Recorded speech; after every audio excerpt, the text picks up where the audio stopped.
Shalom, bendiciones, bendiciones. Estamos contentos de estar una semana más en este espacio de estudio, conociendo los conceptos y el contexto del primer siglo dentro de las cartas, los libros que se escribieron y también las personas que existieron ahí. La semana pasada estábamos hablando del contexto político y empezamos a hablar acerca de fiscos judaicos.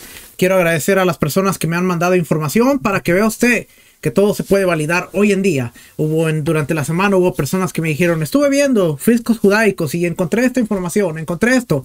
Y yo digo, bueno, Baruch Hashem, porque hoy en día cuando nosotros decimos algo, debemos ser responsables con lo que decimos. Y hoy en día hay un mar de información afuera y la gente puede o validar o contradecir rápidamente lo que uno está diciendo. Y en este caso las personas dijeron, encontré esto interesante, fiscos judaicos, y me sale relación al movimiento cristiano y todo esto, lo que hablábamos la semana pasada.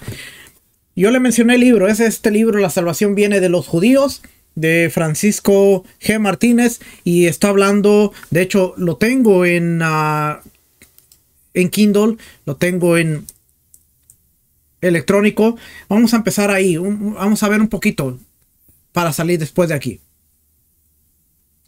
De hecho, en la parte de atrás, antes del fiscos judaicos, dice cómo fue que los cristianos o los creyentes llegaron a ver a los judíos y al judaísmo como extraños y diferentes, y así como una religión que debía ser debía ser sustituida, y un pueblo al que culparían por el pecado del deicidio.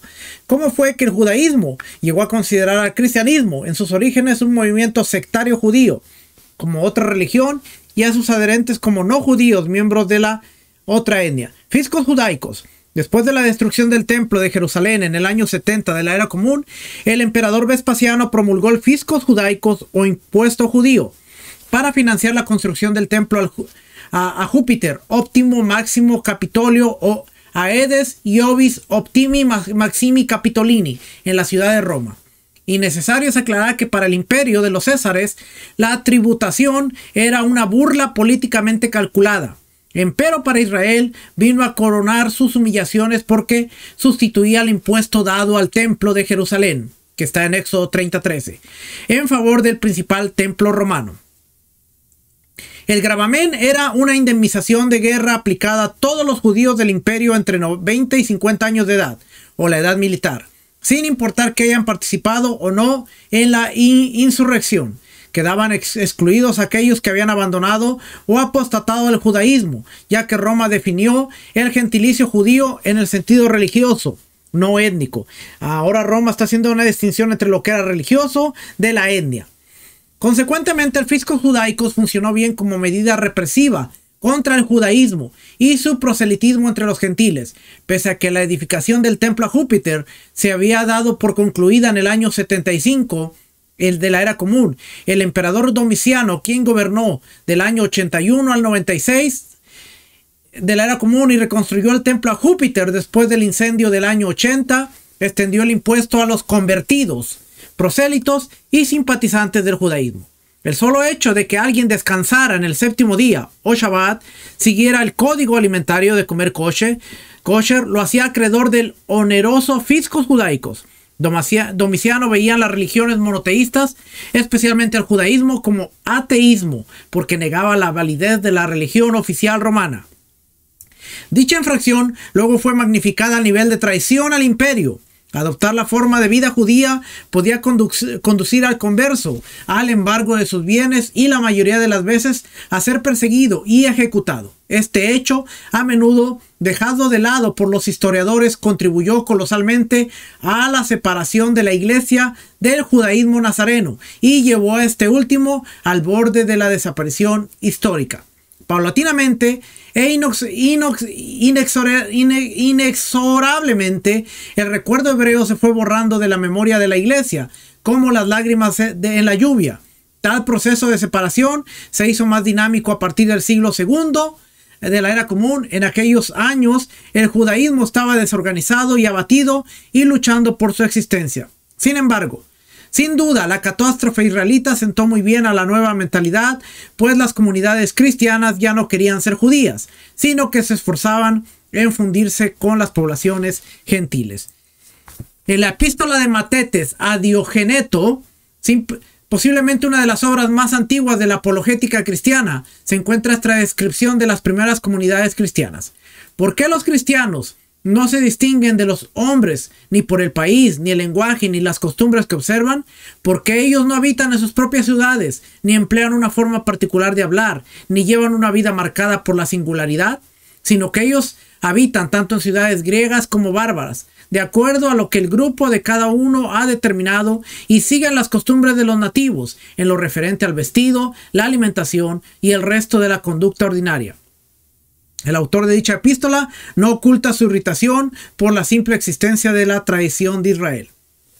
Su escrupulosidad concerniente a las carnes, su superstición con respecto a los Shabbats, su jactancia acerca de la circuncisión, sus fantasías acerca del ayuno y las lunas nuevas, las cuales son completamente ridículas e indignas de presentarle atención. Dice este escritor en su carta aquí 145, la epístola de Matetes a Diogenetus, capítulo 4. Los padres del concilio de Nicea, volumen 1. ¿Okay? Ahí está la información para que vea. Todo eso viene es de este libro. Ese está en el capítulo 4, creo. Capítulo 6. Ya, capítulo 6. Se ve aquí en el capítulo 6. A ver si se ve por ahí. Ahí dice fiscos judaicos. Y de ahí sí. Al capítulo 5 dice la separación de la iglesia del judaísmo nazareno. Y ahí vemos cómo poco a poco se van separando los caminos. Pero lo que dijimos la semana pasada tiene mucho que ver con si conocemos la historia. Porque ahora que conocemos la historia, entonces llegamos a Nicea entendiendo que hay problemas que se suscitaron un siglo antes, se vienen arrastrando. Hay cosas que dieron que una irreconciliación. No se podía reconciliar la cosa. A este libro también habla de la oración de los apóstatas y a quién iba dirigida esa oración de los apóstatas. Por aquí está. Déjeme ver si se la encuentro por aquí. Yo la estaba leyendo hace rato, que estaba repasando aquí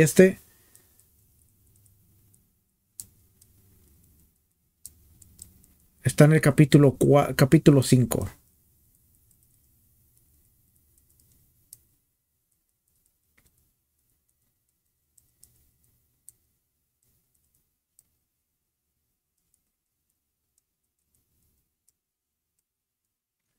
Está el capítulo 5 aquí donde dice la separación de la iglesia del judaísmo nazareno.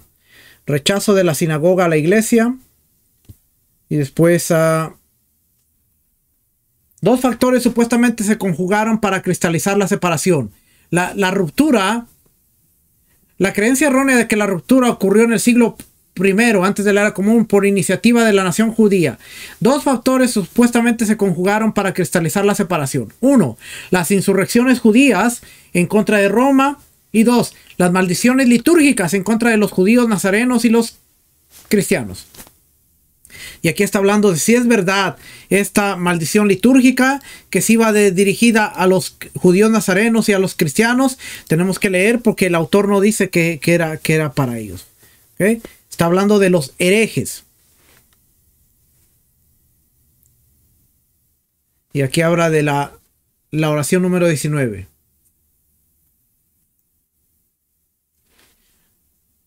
La oración 19. Dice, fue compuesta en el siglo V antes de la era común por los sabios de la Gran Asamblea, tiempo después del alrededor del año 90, en Yavne, Hanina, el rabí Shamuel Hakatán, o el pequeño, añadió la última bendición, pero continuó llamándose Shemoneh Israel. Mire, mucha gente dice que esto es rabínico, pero nosotros estamos viendo aquí que las 18 bendiciones fueron compuestas en el siglo V, en el año 500, antes de la era común, por los sabios de la Gran Asamblea. Por los 120 que regresan de Babilonia, están componiendo estas 18 bendiciones. Las 19 se compone en el año 90 de la era común en Yavne, después de que el templo fue destruido, y ya desde ese entonces están las 19 oraciones. Que la gente cuando dice, eso es rabínico. No había rabinos antes de Yeshua. Estaba la gran asamblea. ¿Quién la dirigía? Esdras el sacerdote. Estaba Ageo el profeta. Estaba Miqueas. Estaba Zacarías. Estaba Mardoqueo. Si estos hombres que fueron inspirados por el Espíritu a traer un mensaje están escribiendo estas oraciones que hoy en día tenemos, y la gente dice eso es rabínico, le dejo esa ahí. No voy a hacer ningún comentario más. La 19 fue escrita por el rabino Shmuel Hakatán en el año 90 en Yavne, una vez que el Sanedrín sale y va a Yavne. Y aquí encontramos más información.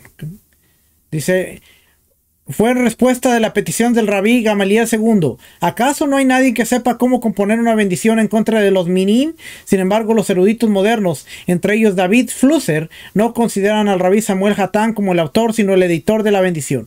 Fue esta bendición o maldición la que ha ocasionado tanto debate. Su nombre era Birkaja Aminim, o bendición contra los herejes, y reza: y para los calumniadores, los heréticos, no hay esperanza, y todos los soberbios sean aniquilados, y el mal se pierda al instante, y todos tus enemigos prontamente sean aniquilados, y los malvados prontamente sean estirpados, quebrantados, eliminados, y subyugados prontamente en nuestros días. Bendito eres tú, Adonai, que quebrantas a los enemigos y subyugas a los malvados.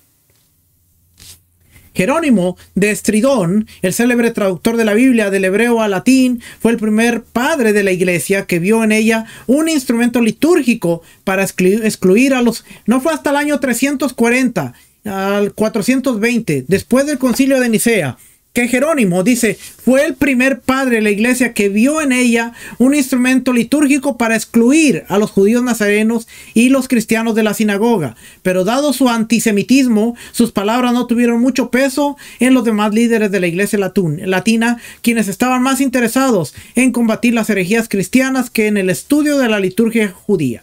Como fuera el caso, ningún otro autor cristiano de los siglos posteriores declaró que en las sinagogas se proferían maldiciones en contra de la iglesia.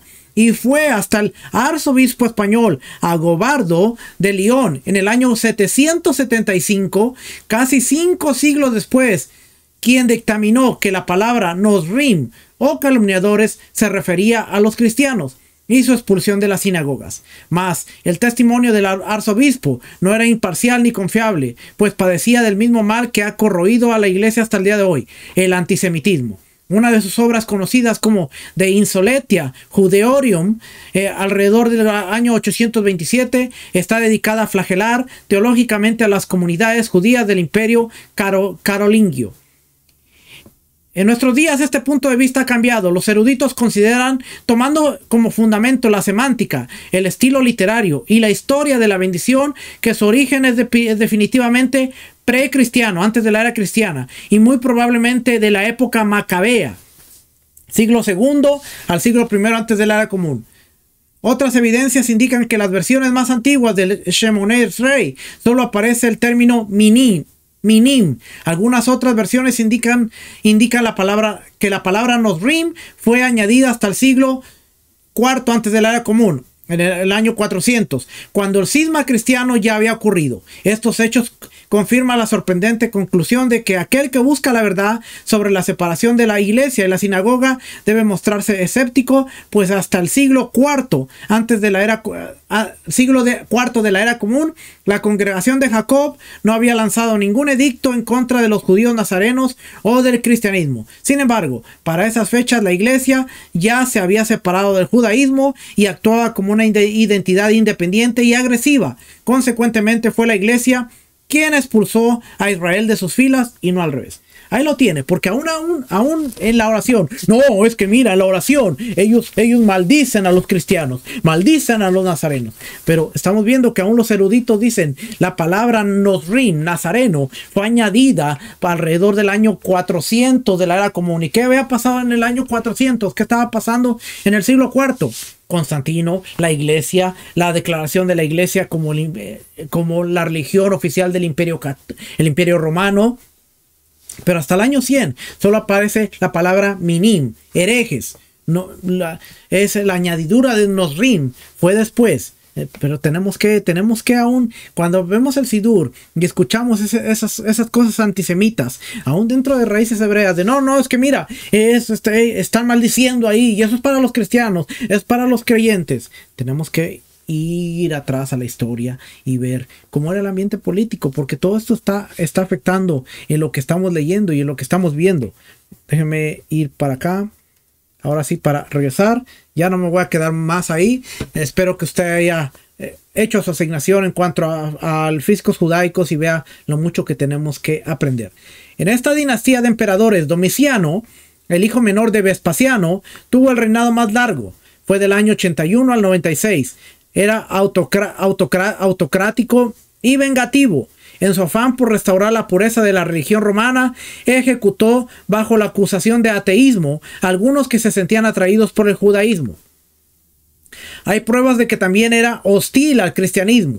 Sin embargo, como muestra la carta dirigida a la iglesia de Corinto desde la iglesia de Roma, primera de Clemente, presumiblemente está escrita hacia el año 96. El modelo de orden imperial romano empezaba a afectar a la mentalidad cristiana. Durante el reinado de los 3 emperadores Flavios, Jerusalén comenzó a ser superada en importancia para los creyentes por otros centros que tenían comunidades significativas. Por ejemplo, Antioquía, Éfeso y Roma. Probablemente fue también en esta época cuando el número de creyentes gentiles superó al de creyentes judíos. En las sinagogas, las relaciones entre los judíos y los creyentes en Yeshua probablemente variaban según la región, dependiendo de la composición de los creyentes. Por ejemplo, si había samaritanos y gentiles entre los creyentes judíos, la forma en que expresaban su teología, por ejemplo, si utilizaban un término como para referirse a Yeshua, que pudiera entenderse como una negación del monoteísmo, y su temperamento. Por ejemplo, si parecían arrogantes al debatir cuestiones, como por ejemplo Juan 9:34. Respondieron ellos y le dijeron: tú naciste enteramente en pecado y tú nos enseñas a nosotros, y lo echaron fuera. Cuando estaban debatiendo con Yeshua, y lo echaron fuera. En ciertas comunidades surgió una fuerte antipatía hacia los líderes de las sinagogas judías, como se refleja en una serie de pasajes de Mateo 6:2, Mateo 6:5, Mateo 23:6. Se acusaba a las sinagogas de perseguir a los creyentes, como Mateo 10:17. Pero cuidados a los hombres, porque os entregarán a los tribunales y os azotarán en sus sinagogas. Mateo 23:34. Por tanto, mirad, yo os envío profetas, sabios escribas de ellos. A unos los mataréis y crucificaréis, y a otros los azotaréis en vuestras sinagogas y los perseguiréis de ciudad en ciudad. Y de ser expulsados. Juan ya lo leímos. Sus padres dijeron esto porque tenían miedo a los judíos, porque los judíos ya se habían puesto de acuerdo en que si alguno confesaba que Yeshua era el Mesías, fuera expulsado de la sinagoga. Juan 12:42. Sin embargo, muchos aún de los gobernantes creyeron en él, pero por causa de los fariseos no lo confesaban para no ser expulsados de la sinagoga. Juan 16:2. Os expulsarán de la sinagoga, pero viene la hora cuando cualquiera que os mate pensará que así rinde un servicio a Dios. Una afirmación como la de Juan 9:28. Entonces lo insultaron y le dijeron: tú eres discípulo de ese hombre, pero nosotros somos discípulos de Moisés. Distingue tajantemente entre los discípulos de Yeshua y los discípulos de Moisés. Y en algunos pasajes del Brit Hadashah se trata a los judíos y su ley como ajenos. Por ejemplo, Mateo 28:15. Ellos tomaron el dinero e hicieron como se les había instruido, y este dicho se divulgó extensamente entre los judíos hasta hoy. Juan 10:34. Yeshua respondió: ¿no está escrito en vuestra ley? Yo dije: ¿sois dioses? Juan 15:25. Pero han hecho esto para que se cumpla la palabra que está escrita en su Torá. Me odiaron sin causa. Poco después del asesinato de Domiciano, surgió otra dinastía de emperadores, y el último periodo se vivió bajo Trajano, del año 98 al 117, y su sucesor Adriano, el año 117 al 138. Trajano fue un administrador eficaz y propenso a intervenir en las provincias. Dictó normas que condujeron a una persecución de los creyentes en Asia Menor, como atestigua la correspondencia entre el emperador y Plinio el Joven, el gobernador de esa región. En su búsqueda de creyentes, Plinio esperaba encontrarlos en la clase esclava, especialmente mujeres esclavas. Menciona que los creyentes se reunían para cantar himnos al Mesías. La necesidad de un orden bien articulado en la iglesia, si querían sobrevivir, queda atestiguada por Ignacio, el obispo de Antioquía, quien mientras era conducido a Roma como prisionero para ser martirizado hacia el año 110, dirigió cartas a las iglesias insistiendo en la importancia de permanecer unidos al obispo. A finales del reinado de Trajano, del 115 al 117, y en los primeros años del de Adriano, se produjeron disturbios judíos en toda parte oriental del imperio. La insistencia de Adriano en tener en Jerusalén un santuario a Júpiter Capitolino en lugar del templo que había sido destruido en el año 70, y su prohibición de la circuncisión contribuyeron a la segunda revuelta judía, liderada por Simón ben Koshiba, o conocido como Bar Kokhba. Esta última designación significa el hijo de la estrella, como en Números 24:14, y según la tradición posterior fue reconocido por el famoso rabino Akiva como el Mesías. Los romanos reprimieron despiadadamente la revuelta. Akiva fue martirizado y en adelante no se permitió a ningún judío entrar en Jerusalén bajo pena de muerte. Sobre el emplazamiento de la antigua ciudad de Jerusalén se construyó una nueva ciudad gentil, la Aelia Capitolina, o mejor conocida después como la Palestina. Aunque se supone que los parientes de Yeshua tuvieron influencias en las iglesias de la Palestina durante la época de Domiciano, esa precedencia había llegado a su fin en la época de Trajano, y bajo Adriano se dice que el liderazgo de la iglesia en Jerusalén pasó a manos de los gentiles. Ahí se acabó, fue en el año 135. Así que, habiendo puesto esto en escena, hemos visto los tres periodos: el periodo antes de Yeshua, durante Yeshua y después de Yeshua, y por eso terminamos con Adriano, que fue el que cierra el último periodo. Vamos a regresar a ver el mundo social en los tiempos del Brit Hadashah. Se han ofrecido un panorama general de la historia política del Imperio Romano en general y de Judea en particular durante el periodo que nos ocupa. Sin embargo, el Brit Hadashah nos habla de la expansión occidental del Evangelio fuera de Judea, sobre todo en las ciudades de Asia Menor y Grecia. Por eso encontramos las cartas de Apocalipsis más tarde. Intentar ofrecer una historia de esa zona comparable a la que se ofreció de Judea sería poco práctico, porque cada región y a veces cada ciudad tuvo su prioridad, su propia historia particular. Al analizar las cartas paulinas, esto quedará ilustrado al estudiar brevemente cada una de las ciudades a las que se dirigen. El propósito general es examinar algunos rasgos sociales de la vida mediterránea durante el Bajo Imperio, que es útil conocer cuando se lee el Brit Hadashah. Entonces, ya hemos visto cómo era el ambiente político en Judea, y nos hemos dado cuenta que para entender los evangelios, que son 4 evangelios, el ambiente político es importante. Pero para ver el ambiente político en todo el escenario donde se expande las cartas de Pablo, las cartas de Pedro, es sumamente difícil, pero tenemos que concentrarnos. Por eso es importante el contexto, porque ahora tenemos que ver cuál era el contexto político y social de la región a la que se está dirigiendo Pablo, Pedro, Jacobo, o la comunidad juanina en las cartas de primera, segunda y tercera de Juan. Tenemos que ver todo este tipo de cosas. Dice aquí, los primeros creyentes en Yeshua eran judíos. Quizá todos los autores del Nuevo Testamento eran judíos. Las memorias de Yeshua y los escritos de sus seguidores están llenos de referencias a las escrituras. Fíjense, nosotros queremos entender los escritos del primer siglo, pero pasamos por alto esto, que las memorias de Yeshua, los escritos de sus seguidores están llenos de referencias al Tanakh, a la Biblia hebrea, a las fiestas, a las instituciones como el templo y a las tradiciones judías. Por tanto, no cabe duda de la influencia del judaísmo en el Nuevo Testamento, Brit Hadashah, o en los documentos nazarenos del primer siglo.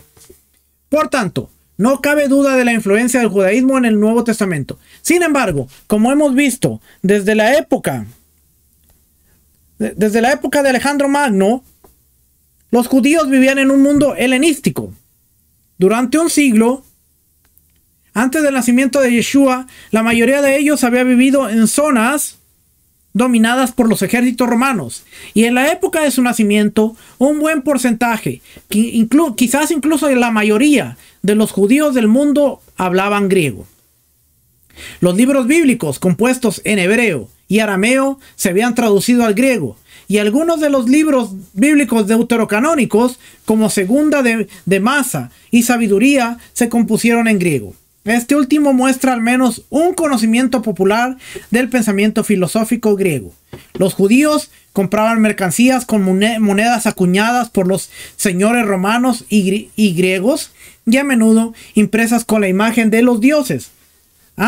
¿Se acuerda que le dije la semana pasada por qué Yeshua, o hace 2 semanas, por qué es importante entender todo esto? Porque ahora los judíos compraban mercancía con monedas acuñadas. Para ellos no era idolatría, era un modo de vivir. Como si usted me dice, bueno, usar dólares es idolatría. ¿Y qué hago si vivo en un país donde se usan los dólares? Entonces, ahora entendemos que muchos de ellos manejaban monedas que tenían los señores, los césares, los dioses. Cuando venían al templo, tenían que cambiar, porque en el templo no se aceptaban monedas con imágenes de ninguna deidad ni de ningún césar. Tenían que cambiarlos por el shekel. Y ahí era donde tenemos que ver lo que le mencioné del colbán, que era el impuesto que se les cargaba. Todo está en la historia. No sé si Logos me dé aquí. No sé si Logos me dé. Déjeme ver si Logos me da algo aquí. Colbán.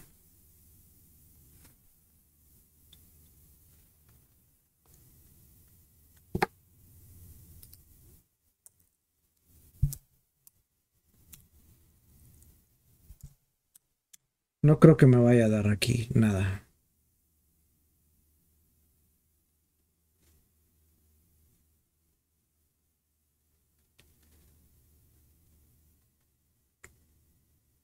No, no me da nada. Impuesto.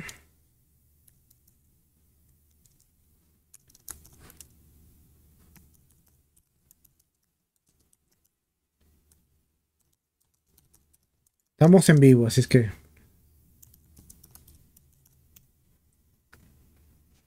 Pero si no, aquí sí me va a dar información.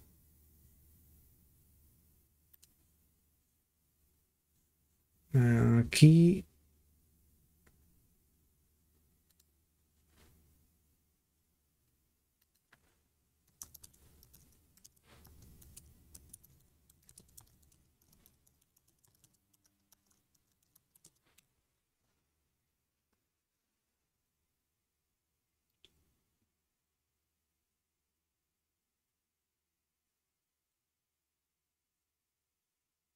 Aquí Logos me lo dio. Sí me lo dio, mire, aquí le puse impuesto aplicado al cambio de monedas del templo. Y aquí dice diccionario de Yeshua y los evangelios, la purificación del templo. Mire, la purificación del templo. Interesante. Vamos a ver esto aquí. Dice, ya en el comienzo de su ministerio público, Yeshua había expulsado el comercialismo fuera de los recintos del templo, pero de nuevo había surgido el abuso de aplicar márgenes excesivos en el atrio exterior del templo. O sea, este era en el atrio de los gentiles. Los animales y aves sacrificiales estaban comprando y vendiendo a un precio exorbitante. Los cambistas cambiaban otras monedas a los estateros que los judíos habían de pagar como tributo del templo, el impuesto, el shekel, y ello por una tasa excesiva. Ahora, al llegar al final de su ministerio de nuevo, Yeshua expulsó a los que estaban sacando beneficio de estas actividades sagradas. ¿Ve? Aquí está hablando de un impuesto excesivo, una tasa excesiva. Entonces, si yo voy aquí,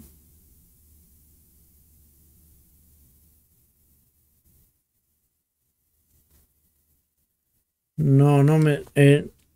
mm,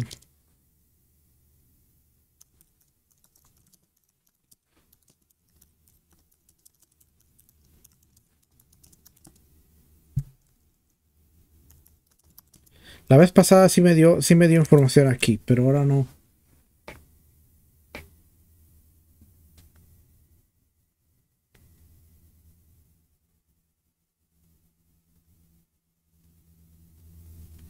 Colbón, es Colbón. Colbón. Con N, Colbón.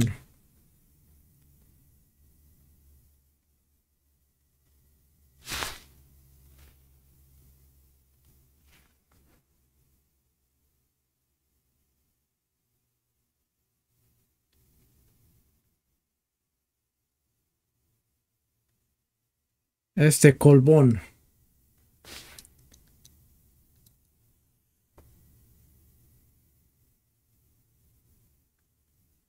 Aquí vamos a ver, vamos a traducir esta partecita aquí.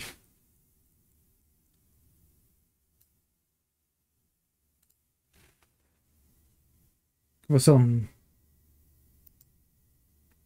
Me lo quitó.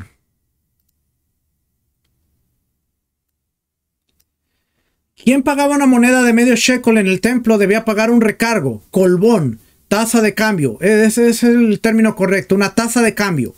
Es de suponer que se trataba de una tasa de cambio, que era el coste normal del cambio de moneda, aunque los comentaristas rabínicos posteriores pensaron que podría deberse a un mayor desgaste de la moneda más fina de medio shekel que las monedas del shekel. Ok, pero ahí tiene a colbón. Y si usted busca más información, y aquí le da bastante información. Este es el libro a las fiestas y los Shabbats, Passover y el día de Yom Kippur. Esta es la tradiciones de los rabís de la era del Nuevo Testamento. Este es un muy buen recurso. Se me había olvidado que lo tenía por aquí. Vamos a regresar por acá. Ya leímos esta parte aquí. La mayoría de las comunidades mencionadas en los escritos del primer siglo se encontraban en ciudades. Esto no es sorprendente por varios motivos. El sistema romano de carreteras, todas las calles llevan a Roma, ¿se acuerda? Construido originalmente con fines militares, facilitaba a menudo los viajes de los predicadores creyentes judíos, llevándolos a las ciudades de las rutas. Los mercaderes judíos también habían seguido las rutas, por lo tanto, en muchas ciudades habría comunidades sinagogales a las que estos predicadores podrían hacer un llamamiento. Además, las ciudades tenían una población más densa que el campo y los evangelizadores querían llegar a un público lo más amplio posible. La interacción de personas de diferentes orígenes era importante en las ciudades. En Asia Menor y Siria, las poblaciones urbanas existentes habían sido incorporadas a la esfera griega por las conquistas de Alejandro Magno, y ahora, después de más de 300 años, existía una larga historia de población mixta. Grecia había sido un campo de batalla en las guerras civiles romanas, y la costumbre de dar a los soldados una recompensa de territorio creó nuevos asentamientos romanos en las secciones de Grecia. ¿Qué habitantes de una ciudad tenían el privilegio de ser ciudadanos? Dependía de las circunstancias particulares. Aunque existía una clasificación especial asignada a los judíos en el imperio, en algunas ciudades se les concedía la ciudadanía. Inevitablemente, las costumbres de un grupo imponían limitaciones a otros. A los extranjeros se les prohibía el acceso al templo de Hera, en Argos, Grecia. A los no judíos no se les permitía entrar en el templo de Jerusalén. Solo los griegos podían iniciarse en los misterios de Eleusis. En general, la administración romana intentó mantener la paz entre los distintos segmentos de la población, aunque un funcionario romano de Alejandría, alrededor del año 38, simpatizó con los alborotadores antijudíos. Mire, si yo hago un ejercicio y le pongo sinagoga,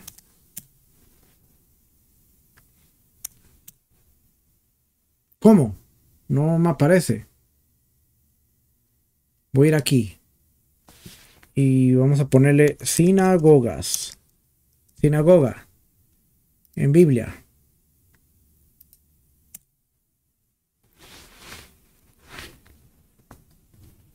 Lo que le acabo de leer dice que había sinagogas en todos los lugares. Bueno, vamos a hacer el ejercicio de ver dentro del Brit Hadashah, escrito del primer siglo, Nuevo Testamento, ¿cuántas veces aparece la palabra sinagoga? Y vamos a quedar que en Mateo, 1, 2, 3, 4, 5, 6, 7, 8, 9, 10.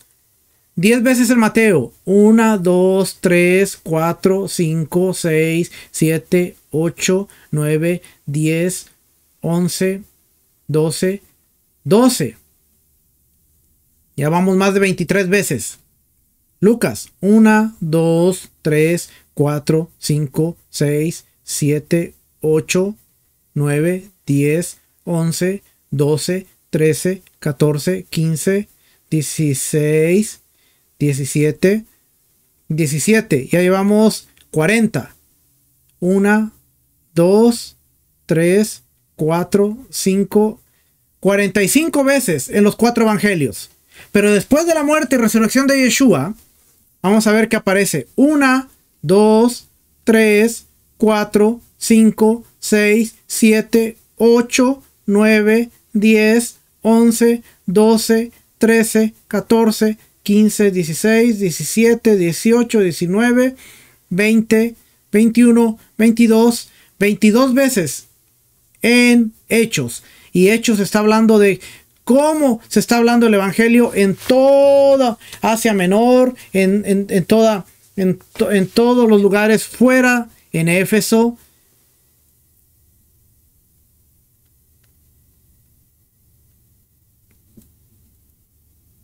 Y por cierto, Apocalipsis menciona la sinagoga de Satanás. Esa no es la sinagoga de los judíos, ¿eh? Algún día vamos a hablar acerca de ello. Déjenme ver algo por aquí.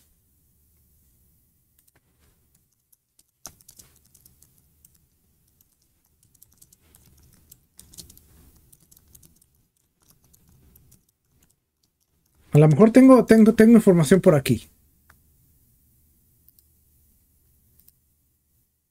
Vamos a ver aquí. Sinagoga de Satanás.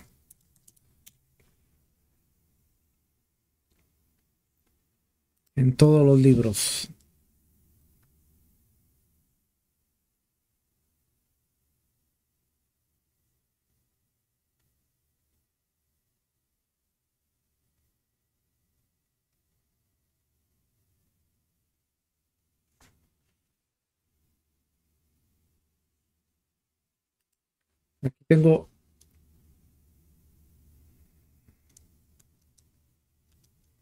Aquí tengo información. Luego se ha vuelto sumamente interesante con estas actualizaciones que le dan. La sinagoga de Satanás es una frase que aparece en el libro de Apocalipsis del Nuevo Testamento. Según los artículos, esta expresión se refiere a grupos que se oponían a los primeros creyentes, específicamente las iglesias de Filadelfia y Esmirna. Aunque el término puede sonar alarmante, no implica adoración satánica literal, sino que se usa para indicar que estos grupos que se decían ser judíos estaban siguiendo una mentira y sin saberlo estaban bajo la influencia de Satanás a rechazar a Yeshua. Que se decían ser judíos, pero no eran. El texto sugiere que estos opositores eventualmente reconocerían su error y honrarían a los verdaderos creyentes. Es importante notar que esta frase se usa en un contexto histórico específico y no debe interpretarse como una condena general de las sinagogas o el judaísmo.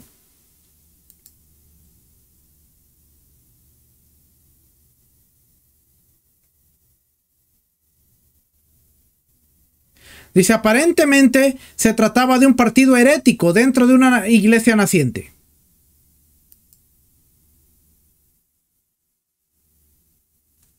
Y ese no lo tengo, no lo voy a comprar. Pero para que se dé cuenta, mucha gente dice, no, ahora la sinagoga, dependiendo del recurso, porque este recurso sí dice que se componía de judíos, la iglesia de Filadelfia y era perseguida por la sinagoga.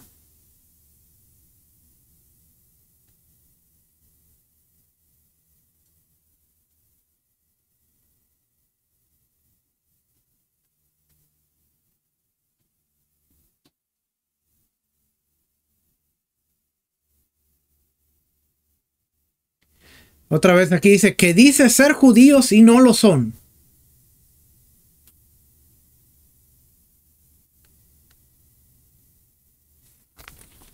Hay que verlo en el contexto específico al que se está refiriendo.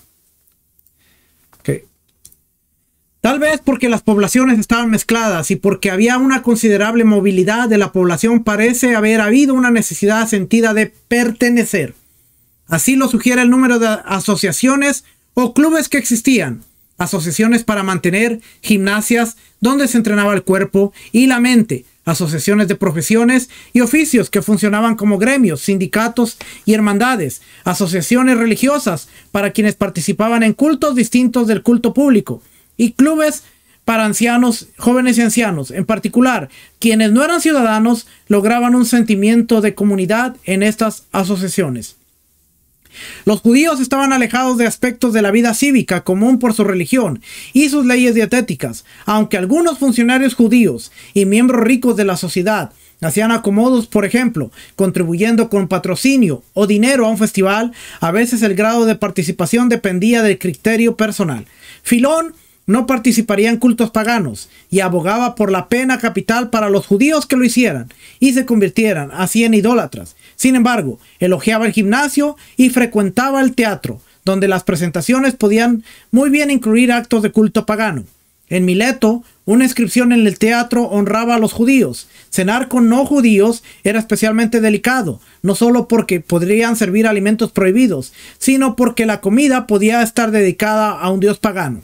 Tales cenas también eran objeto de enconados debates entre los judíos que creían en Yeshua. Según Gálatas 2:12, Pablo condenó la participación de los creyentes en los altares paganos donde se celebraban sacrificios, 1 Corintios 10:21. Sin embargo, partiendo del principio de que los dioses paganos no existen, sostenía que comer alimentos procedentes de sacrificio no eran idolátrico. No obstante, dado que algunos no tenían esa percepción, podían pecar al comer tales alimentos, habían que ser sensibles con sus conciencias. Apocalipsis 2:14 y 2:20 es más severo, pues condena totalmente el consumo de alimentos dedicados a los ídolos. Siempre se sospecha de quienes no comparten prácticas y creencias comunes, y el antijudaísmo era frecuente en sectores del imperio. No obstante, las peculiaridades, convicciones y compromisos de los judíos estaban protegidos legalmente por privilegios concedidos por Julio César. Los judíos en todo el imperio estaban protegidos y fueron reafirmados por los césares sucesores. Los creyentes probablemente recibieron una protección similar mientras se les considerara judíos. Pero una vez que la mayoría de los creyentes eran gentiles o creyentes judíos rechazados por las sinagogas, dejaron de tener un paraguas legal.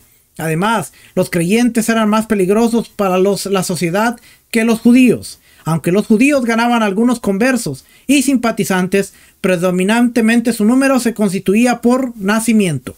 Los creyentes, en cambio, convertían agresivamente a otros, y durante gran parte del siglo I fue un fenómeno demasiado nuevo como para muchos de sus miembros, como para que muchos de sus miembros nacieran en el seno de una familia creyente. La oposición popular a los creyentes se refleja en Hechos 28:22. Pero deseamos oír de ti lo que enseñas, porque lo que sabemos de esta secta es que en todas partes se habla contra ella. En cuanto a esta secta, sabemos que en todas partes se habla contra ella.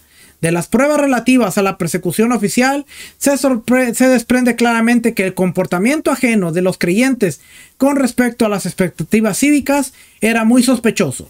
Seguramente eran considerados ateos y antisociales, y probablemente hacían cosas inconfesables en su secta secreta. En la otra cara de la moneda, la alineación era agotadora para la psique de los creyentes. Habiendo renunciado a gran parte de su antigua vida comunitaria a todos los niveles, los creyentes necesitaban que se les tranquilizara. Así que Primera de Pedro se dirige a los creyentes que se habían convertido en extranjeros y forasteros. Primera de Pedro 2:11. Y eran vilipendiados como malhechores. Mantener entre los gentiles una conducta irreprochable a fin de que en aquello que os calumnian como malhechores, ellos, por vuestra razón de vuestras obras, al considerarlas, glorifiquen a Dios en el día de la visitación. e insultados, primera de Pedro 3:9. Les da seguridad de que son una raza elegida, un sacerdocio real, una nación santa y el pueblo de Dios. Ahora, aunque tenemos que mencionar también que cuando nosotros vamos a primera de Pedro, voy a quitar aquí.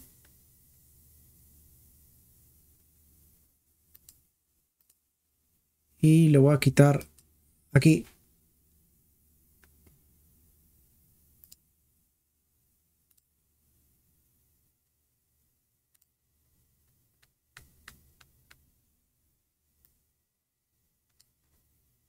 Primera de Pedro.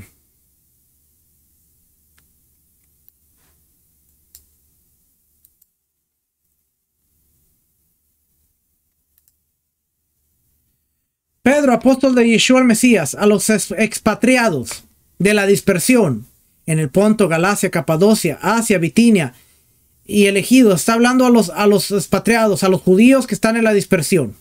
¿Ok? Y está mencionando Poncio, Galacia, Capadocia, Asia, Bitinia, elegidos. Si nosotros vamos al libro de los Hechos,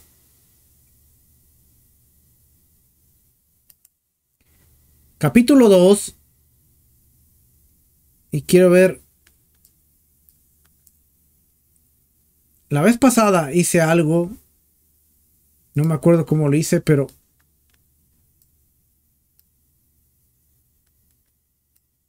así lo hice. ¿Cómo lo hice? No me acuerdo, pero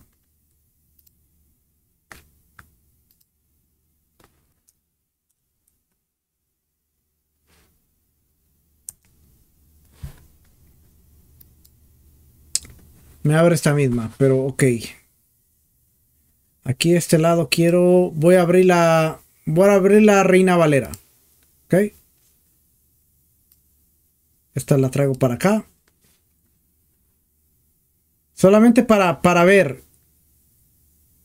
Y aquí vamos a ir a primera de Pedro. A los expatriados de la dispersión. Ponto, Galacia, Capadocia, Asia, Bitinia. Y aquí donde nos dice: moraban entonces en Jerusalén judíos, varones piadosos de todas las naciones bajo el cielo. Y hecho este estruendo, se juntó a la multitud, estaban confusos porque cada uno les oía hablar de su propia lengua. Y estaban atónitos y maravillados diciendo: mirad, mirad, ¿no son galileos todos estos que hablan? ¿Cómo pues les oímos nosotros hablar en cada uno en nuestra lengua en la que hemos nacido? Partos, medos, elamitas, y los que habitamos en Mesopotamia, Judea, Capadocia, Ponto, Asia, Panfilia, Frigia. ¿Ve cómo está aquí? Ponto, Galacia, Capadocia. Y aquí está Capadocia, Ponto. Y está mencionando a Asia. ¿Ve? Es que eso es lo que está hablando ahí. Tengo una notita aquí. Y nos está aquí, la nota es la imagen. Así que ahora aquí podemos ver. Aquí está Jerusalén. Y de aquí salen para todos lados lo que está mencionando Hechos capítulo 2. Aquí está Asia Menor. Aquí está todo lo que está mencionando. Aquí está Macedonia, Filipo, Éfeso, Cretenses, Egipto, África. Cuando leemos capítulo 2 de Hechos, es importante que lo veamos con el mapa, porque ahora nos da una perspectiva mejor de lo que estamos viendo. Voy a cerrar esto. Voy a cerrar esto. Esto y regresar aquí. La forma en que la población evaluaba al gobierno romano dependía de la historia anterior. A veces era una mejora, otras no. Bajo el imperio primitivo, no todas las ciudades recibían el mismo trato. Tarso era una ciudad libre y aliada exenta de impuestos imperiales. Ciudades como Corinto, Filipos, debido a la reconstrucción o reasentamiento romanos, llevaban el título de colonias, en la que las tierras agrícolas no estaban sujetas a impuestos. En las ciudades más antiguas se conservaron los nombres tradicionales de los funcionarios, y los hechos muestran la habilidad a la hora de informar sobre estos títulos. Sin embargo, el antiguo gobierno democrático en el que los cargos estaban abiertos a todos los ciudadanos fue sustituido gradualmente, y la preferencia romana por una administración aristocrática supuso que otras clases, incluso los ciudadanos, quedaran excluidos de ciertos cargos. Bajo el imperio se produjo una reforma de fiscalidad que se había vuelto opresiva durante las guerras civiles al final de la República. Sin embargo, los administradores romanos en materia de impuestos eran juzgados no solo por sus propias acciones, sino también por el comportamiento de los funcionarios locales a los que empleaban. La recaudación de impuestos a menudo se subcontrataba al mejor postor, de modo que un impuesto considerado opresivo podía hacerlo en sí mismo o por la avaricia y crueldad de los recaudadores. En los Hechos hay una imagen mixta de las autoridades gentiles, que no siempre es específica en cuanto a si las autoridades o magistrados locales que trataron con Pablo eran romanos. Por ejemplo, Hechos 16:22, Hechos 16:36 al 38, Hechos 17 del 6 al 9. Son injustos o indiferentes. En Hechos 13:12 y Hechos 19:35 al 40 son comprensivos o justos. La riqueza y pobreza y la sociedad de las clases que existían en las ciudades del Imperio Romano crearon sus propios problemas para los primeros creyentes, y es necesario analizar ambos aspectos para que no se malinterpreten a la luz de la experiencia moderna. En los escritos del primer siglo hay mucha referencia a los pobres, y los lectores podrían imaginar que su pobreza era similar a la del tercer mundo actual, donde la gente no tiene dónde vivir, ni siquiera sobras para comer, por lo que está en constante peligro de perecer. Sin embargo, en los evangelios, que reflejan en parte la situación vital de Yeshua en Galilea, los pobres eran pequeños agricultores con tierras inadecuadas o estériles, o siervos en grandes latifundios en las ciudades sin la ayuda de los productos de la tierra. Los pobres estaban en una situación algo peor. Sin embargo, la situación de ambos grupos de pobres del primer siglo era económicamente mejor que la desesperantemente pobre del mundo moderno. En cuanto al propio Yeshua, de quien se recuerda que mostraba afecto a los pobres, según Marcos 6:3, era un tectón, es decir, un carpintero que fabricaba puertas o muebles para las casas de piedra o adobe, y arados y yugos para los campesinos. Como artesano, en un pueblo podía compararse con un obrero de clase media-baja en Estados Unidos. En cuanto a los esclavos, las traducciones del Nuevo Testamento traducen el griego doulos tanto por sirviente como por esclavo, pero los así descritos no deben imaginarse según los patrones del siglo XIX, ni de los sirvientes domésticos británicos, ni de los esclavos africanos en América. En tiempos del primer siglo, la esclavitud ya existía desde hacía varios siglos, aunque estaba empezando a disminuir. Las antiguas fuentes de esclavos eran las incursiones de piratas y las frecuentes guerras que precedieron a la inauguración del Imperio Romano, ya que los prisioneros y a veces toda la población de una ciudad conquistada eran vendidos como esclavos. La paz instaurada por Augusto César agotó parcialmente el suministro, y la escasez se agravó porque al mismo tiempo se liberaba a muchos esclavos. Sin embargo, las enormes propiedades romanas necesitaban abundantes esclavos para su gestión. El estatus de los esclavos variaba. Los que remaban en las galeras o trabajaban en las canteras tenían una existencia brutal, y a veces, sobre todo en Italia, antes de la inauguración del imperio, los esclavos se volvían revoltosos social y políticamente, como en la revuelta de Espartaco. Sin embargo, los esclavos tenían derechos legales, y bajo el imperio, abusar de ellos o matarlos constituía un delito punible. Además de trabajar en el comercio, la agricultura y el hogar, los esclavos podían ser administradores, médicos, maestros, eruditos y poetas, y acumular riqueza. Además, los paganos nobles denunciaban la esclavitud, y algunas religiones orientales aceptaban a los esclavos sin prejuicios.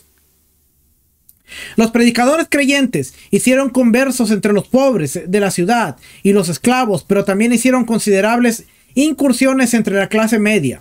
Aunque había algunos creyentes ricos, el menor número de conversos se habría producido en esa clase social y entre los aristócratas. En 1 Corintios 1:26, Pablo probablemente es más que oratorio cuando dice: no muchos sabios, no muchos poderosos, no muchos nobles de noble cuna. Una ocasión particular de tensión social cristiana parece haber sido la comida de eucarística. Para que varios creyentes se reunieran, era necesaria una gran sala. Está hablando de Pesaj. A esta sala, a menudo en el segundo piso de una casa privada de un creyente económicamente más acomodado, habrían sido invitados creyentes de clase baja que de otro modo no tendrían contacto con el propietario. Una interpretación de 1 Corintios 11 al 20 y 33-34 es que algunos propietarios habían encontrado una manera de evitar esta situación socialmente incómoda, invitando primero a comer solo a los amigos para que hubieran comido y bebido antes de que el grupo más amplio fuera recibido en Pesaj. Pablo condena este procedimiento como anticreyente porque avergüenza a los que no tienen nada.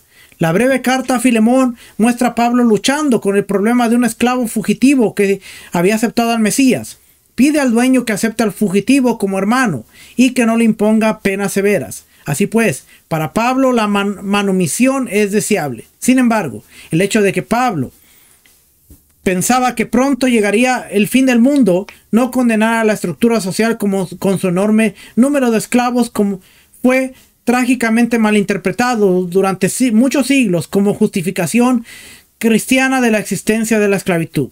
Es más, de una esclavitud a menudo más dura que la que existía en tiempos del Nuevo Testamento. La educación también es una cuestión a tener en cuenta al reflexionar sobre el Nuevo Testamento. La educación de Yeshua, de los predicadores y la educación del público. Existe una gran controversia sobre la naturaleza y el alcance de la educación judía en este periodo, ya que algunos estudiosos se basan en la imagen de la escolarización que ofrece 200 años más tarde de la Mishnah y proponen tanto escuelas elementales judías para leer la Biblia en todas las ciudades como escuelas avanzadas para estudiar la ley. Otros, como Cohen, se muestran escépticos y probablemente sea más sensato afirmar que aún no existían tales instituciones establecidas. Todavía no podemos juzgar el grado de alfabetización de eso, pero Josefo, en su libro Josefo contra Apión, interpreta la ley judía para ordenar a niños para ser enseñados en las letras con respecto a las leyes y los hechos de sus antepasados. Que eso se hiciera podría depender de una piedad de sus padres y de la presencia cercana de una sinagoga. La capacidad de Yeshua para debatir sobre las escrituras sugiere que sabía leer hebreo, como se muestra en Lucas 4:16 al 21. Lo mismo puede decirse de sus discípulos, que tenían su propio oficio o profesión, eran pescadores, recaudadores de impuestos, ya que el despectivo y retórico hombres incultos y corrientes aplicados a Pedro y Juan en Hechos 4:13 no tiene por qué significar más que no eran doctos en la ley, no que no sabían leer. El modelo de escolarización griega, bien establecido en todo el Imperio Romano, consistía en una escuela elemental de unos 7 años para enseñar a leer, escribir, música y atletismo. Después, clases particulares de gramática, especialmente poesía, y por último, para un pequeño número, una educación de nivel superior en retórica y filosofía. En cuanto a la influencia sobre Yeshua, hay pocas pruebas de que las escuelas griegas estuvieran muy extendidas en Jerusalén en tiempos del primer siglo. Aunque gracias a las ciencias sociales y a la arqueología, nuestro conocimiento de la Galilea del siglo I, antes de la era común, ha crecido a buen ritmo.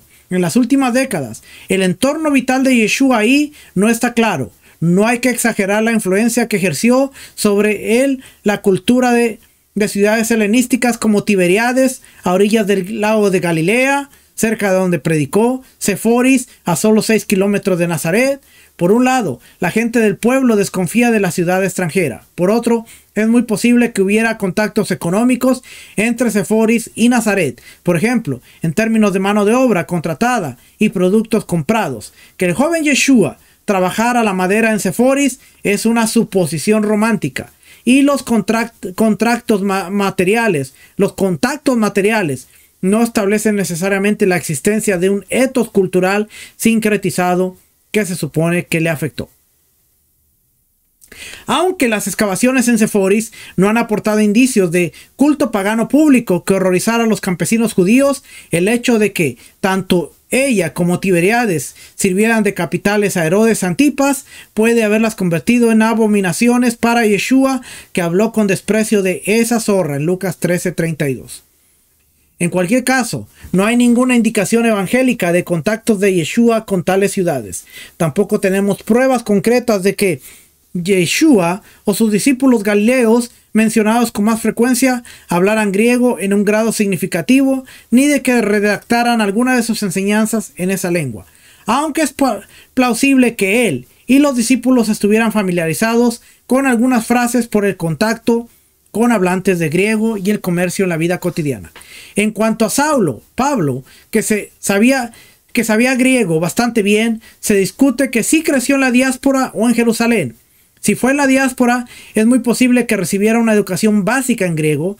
Además, debemos recordar que en un centro como Tarso también había fuentes públicas de educación que podrían haber influido en él. Por ejemplo, bibliotecas y teatros, donde se presentaban las obras de los poetas griegos.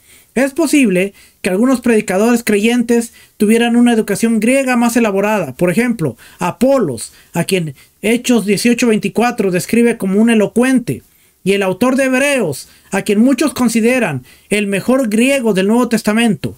Pero en general, los escritores del Nuevo Testamento los escritos del Nuevo Testamento se redactaron en el griego koiné o griego hablado cotidianamente en la época. La fuerte influencia semítica y el griego de algunos libros del Nuevo Testamento, el carácter coloquial de Marcos y los errores gramaticales de Apocalipsis bien podrían haber hecho que estas obras sonaran rudimentarias a audiencias mejor educadas que tuvieran todo el curso de escolarización. Es comprensible, pues, que a modo de autodefensa implícita, Pablo reconozca que no predicó con palabras enseñadas por sabiduría humana. Ahora, usted sabe que esa palabra que dijo Pablo, 1 Corintios 2:13, de lo cual también hablamos, no con palabras enseñadas por sabiduría humana, sino con enseñadas por el Espíritu, combinando pensamientos espirituales con palabras espirituales. Mucha gente tiende a decir, el estudio era lo que Pablo condenaba. Pero ese dicho tiene que verse en el contexto y no dice lo que mucha gente quiere que diga. Familia, yo espero que después de mire toda la bibliografía aquí, el mundo político y social. Aquí están todos los libros. Este libro es muy bueno, Cohen, de los Macabeos, de los Macabeos a la Mishnah. Todos estos libros, aquí Galilea de Alejandro Magno, Adriano, históricos para todo lo que leí la semana pasada y esta semana. Así es que para que vea que no es algo que leímos ayer, ahí lo tiene. Espero que haya sido de bendición esta parte del estudio. Nos vemos la próxima semana para seguir indagando y poder entender mejor las cartas del primer siglo. Que el Eterno les bendiga, el Eterno les guarde, familia. Nos vemos la próxima semana. Ayúdenos a compartir. Y si le gustó, déjenos un like. Si no le gustó, déjenos un dedito abajo también. Lo puede hacer, no hay ningún problema. Pero siempre y cuando usted se dé el tiempo de escuchar y validar la información. Y después, si quiere comentar, puede comentar con todo el respeto. Y sus comentarios serán bienvenidos. Nos vemos la próxima semana. Que el Eterno les bendiga, el Eterno les guarde. Shalom. Bendiciones. Shalom.